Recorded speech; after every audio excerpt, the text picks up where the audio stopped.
Banda Ship will officially sail sa hit Kapuso series na Pulang Araw. Dahil this week na inaabang ang pagkikita ng karakter ni na Adelina at Hiroshi. Pero bago yan, si Present Hiroshi may cute meeting muna sa kanyang younger version. Narito ang aking chika. Dobleng kilig ang hatid ng viral na picture ng dalawang Hiroshi ng GMA Prime series na Pulang Araw. Si David Licauco nakasama kasi sa isang frame ang kanyang young version sa series na si Migs Diokno. Tuwang-tuwa raw si David sa young actor dahil mabait at swak na swak daw sa role niya sa family drama series. Buo na ulit ang magkakaibigan. Nakikita ko sa TikTok yung mga edits about him and si young Adelina. Ang galing kasi talagang bagay din sila.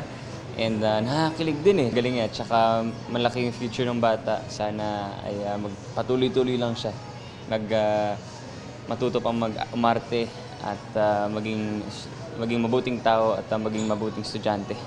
Naging close din si David sa kanyang co-star na si Angelo De Leon, ang gumaganap na masungit na Mrs. Borromeo. Subukin mo lang hatakin sa mga kalokohan mo.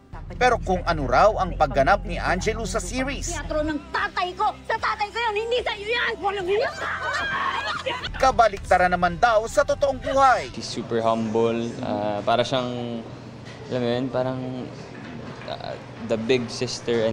Sa pagpapatuloy ng Pulang Araw, malapit nang magbalik mula sa Japan ang karakter ni David na si Hiroshi.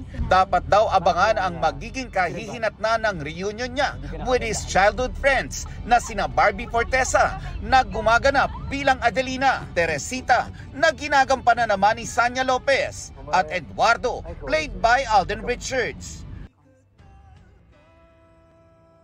Mga kapuso, maging updated sa showbiz happenings anumang oras. Mag-subscribe sa GMA Integrated News sa YouTube. At para sa mga kapuso abroad, bisitahin ang GMA Pinoy TV at www.gmanews.tv.